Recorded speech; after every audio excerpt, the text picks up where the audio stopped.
నమస్తే ఫ్రెండ్స్, నేను మీ Hema. Welcome back to our channel. ప్రకృతి ప్రసాదించిన అద్భుతమైన చెట్లలో మునగ చెట్టు ఒకటి. ఈ మునక్కాయల్ని సాంబార్, పప్పు, పచ్చడి రూపంలో మనం తినే ఆహారంలో భాగంగా చేసుకుంటాం. ఈ మునక్కాయల వల్ల వంటలకి రుచి మాత్రమే కాదు, ఇందులోని పోషకాలు ఎన్నో ఆరోగ్యమైన ప్రయోజనాలని అందిస్తాయి.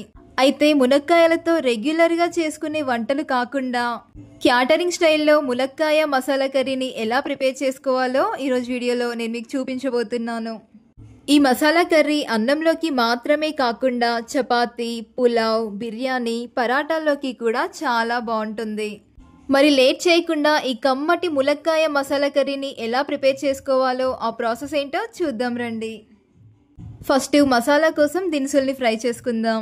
స్టవ్ ఆన్ చేసి ప్యాన్ పెట్టుకుని 2 టీ స్పూన్ల ఆయిల్ని వేసుకోవాలి. ఆయిల్ హీట్ అయ్యాక 2 టేబుల్ స్పూన్ల వేరుశనగ గుళ్ళని వేసుకొని ఫ్రై చేసుకోవాలి.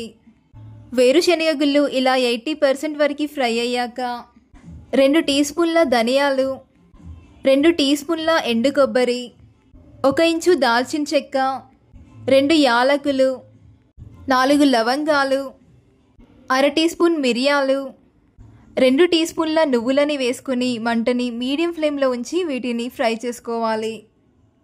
ఇవన్నీ ఫ్రై అయ్యాక స్టవ్ ఆఫ్ చేసుకుని వీటిని చల్లారనివ్వాలి. ఇవి చల్లారాక వీటిని మిక్సీ జార్లోకి తీసుకోవాలి. కొంచెం చింతపండుని వేసుకొని మెత్తటి పేస్ట్లా గ్రైండ్ చేసుకోవాలి. ఇందులోకి కొన్ని నీళ్ళని వేసుకొని ఇలా మెత్తటి పేస్ట్లా గ్రైండ్ చేసుకొని ఒక బౌల్లోకి తీసుకొని పక్కన పెట్టుకోవాలి. ఇదే మిక్సీ జార్లోకి పెద్దదైతే 1, చిన్నవైతే 2 ఉల్లిపాయల్ని ఇలా ముక్కలుగా కట్ చేసుకుని వేసుకొని కోర్సుగా గ్రైండ్ చేసుకొని దీన్ని బౌల్లోకి తీసుకొని రెడీగా పక్కన పెట్టుకోవాలి. ఇదే మిక్సీ జార్లోకి ఒక పెద్ద సైజ్ టమాటోని ముక్కలుగా కట్ చేసుకుని వేసుకొని మెత్తటి ప్యూరీలా గ్రైండ్ చేసుకుని ఒక బౌల్లోకి తీసుకొని పక్కన పెట్టుకోవాలి. ఇప్పుడు స్టవ్ ఆన్ చేసి ప్యాన్ పెట్టుకుని 3 టేబుల్ స్పూన్ల ఆయిల్ని వేసుకోవాలి. ఆయిల్ హీట్ అయ్యాక 1 టీ స్పూన్ జీలకర్ర, 1 టీ స్పూన్ ఆవాలని వేసుకోవాలి. ఆవాలు, జీలకర్ర చిటపటలాడాక 2-3 పచ్చిమిర్చీలని కట్ చేసుకొని వేసుకోవాలి. కొంచెం కరివేపాకుని వేసుకొని వీటిని ఫ్రై చేసుకోవాలి. ఇవి ఫ్రై అయ్యాక మనం కోర్సుగా గ్రైండ్ చేసుకున్న ఉల్లి ముద్దని వేసుకోవాలి. ఈ ఉల్లి ముద్దని ఆయిల్లో లైట్ గోల్డెన్ కలర్ వచ్చేంత వరకు ఫ్రై చేసుకోవాలి. ఉల్లి ముద్ద ఫ్రై అయ్యాక 1 టీ స్పూన్ అల్లం వెల్లుల్లి పేస్ట్ని వేసుకోవాలి. దీన్ని పచ్చివాసన పోయేంత వరకు ఫ్రై చేసుకోవాలి. అల్లం వెల్లుల్లి వేగాక మనం గ్రైండ్ చేసుకున్న టమాటో ప్యూరీని వేసుకోవాలి. మొత్తం అంతా కూడా ఒకసారి బాగా మిక్స్ చేసుకుని దీన్ని ఆయిల్లో 2 నుంచి 3 నిమిషాల పాటు వేగనివ్వాలి. ఇలా ఆయిల్ పైకి తేలుతున్న టైంలో 1 టీ స్పూన్ కారం, మీ రుచికి సరిపడా ఉప్పు, 1/2 టీ స్పూన్ పసుపుని వేసుకొని మరొకసారి మొత్తం అంతా కూడా బాగా కలుపుకోవాలి. 2 మీడియం సైజ్ ములక్కాయల్ని ఈ సైజులో కట్ చేసుకుని వేసుకుని వీటిని మొత్తం అంతా కూడా ఒకసారి బాగా కలుపుకోవాలి. ఇప్పుడు మూత పెట్టుకుని మంటని మీడియం ఫ్లేమ్లో ఉంచి ఈ మునక్కాయల్ని లైట్గా మగ్గనివ్వాలి. మునక్కాయలు ఇలా లైట్గా మగ్గాక ఇందులోకి మనం గ్రైండ్ చేసుకున్నటువంటి మసాలా పేస్ట్ని వేసుకొని మొత్తం అంతా కూడా ఒకసారి బాగా కలుపుకోవాలి. ఇప్పుడు మూత పెట్టుకొని మంటని మీడియం ఫ్లేమ్లో ఉంచి మధ్య మధ్యలో మూత తీస్తూ కలుపుతూ ఈ మసాలా పేస్ట్ని 2-3 నిమిషాల పాటు ఆయిల్లో బాగా వేగనివ్వాలి. 2-3 నిమిషాల తర్వాత మూత తీసి చూస్తే ఇలా ఆయిల్ పైకి తేలుతూ ఉంటుంది. ఇలా ఆయిల్ పైకి తేలే టైంలో ఇందులోకి గ్రేవీకి సరిపడా నీళ్ళని వేసుకొని మొత్తం అంతా కూడా ఒకసారి బాగా మిక్స్ చేసుకోవాలి.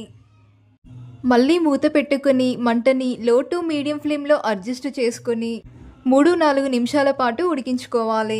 3-4 నిమిషాల తర్వాత మూత తీసి మునక్కాయ ఉడికిందో లేదో చెక్ చేసుకోవాలి. ఇందులోకి చివరగా సన్నగా కట్ చేసుకున్న కొత్తిమీరని వేసుకొని మొత్తం అంతా కూడా ఒకసారి బాగా కలుపుకొని స్టవ్ ఆఫ్ చేసుకోవడమే. అంతేనండి, యమ్మీగా ఉండే ములక్కాడ మసాలా కర్రీ రెడీ. ఇలా మసాలా పేస్ట్ వేసి చేసుకునే ములక్కాయ కర్రీ మటన్కు ఏ మాత్రము తీసిపోని రుచి అందిస్తుంది. ముద్దకు ఆహా అనాల్సిందే. ఈ ములక్కాడల్ని ఆహారంలో భాగంగా చేసుకోవడం వల్ల అనేక ఆరోగ్యమైన ప్రయోజనాలని పొందవచ్చు. మునక్కాడలో పొటాషియం మెండుగా ఉంటుంది. ఇది రక్తపోటుని నియంత్రించడంలో సహాయపడుతుంది మరియు గుండె ఆరోగ్యాన్ని కాపాడుతుంది. ములక్కాయలు తినటం వల్ల శరీరానికి శక్తి అందుతుంది. ఇది అలసటను దూరం చేస్తుంది. ములక్కాడలో విటమిన్లు, ఖనిజాలు సమృద్ధిగా ఉంటాయి. ఇవి రోగ నిరోధక శక్తిని పెంచడానికి సహాయపడతాయి. మునక్కాయల్లో ఫైబర్ అధికంగా ఉంటుంది. ఇది జీర్ణక్రియకి సహాయపడుతుంది మరియు మలబద్ధకం సమస్యను తగ్గిస్తుంది. మరి ఇన్ని పోషకాలు కలిగినటువంటి ఈ మునక్కాయ మసాలా కర్రీని మీరు కూడా తప్పకుండా ట్రై చేయండి. ట్రై చేశాక మీకు ఎలా కుదిరిందో మీ ఫీడ్బ్యాక్ని నాకు కామెంట్ రూపంలో షేర్ చేయండి. అండ్ ఇలాంటి మరిన్ని టేస్టీ రెసిపీస్ కోసం అయితే ప్లీజ్ నా ఛానల్ని సబ్స్క్రైబ్ చేయండి, లైక్ చేయండి, మీ ఫ్రెండ్స్ అండ్ రిలేటివ్స్ అందరికీ కూడా షేర్ చేయండి. Thanks for watching.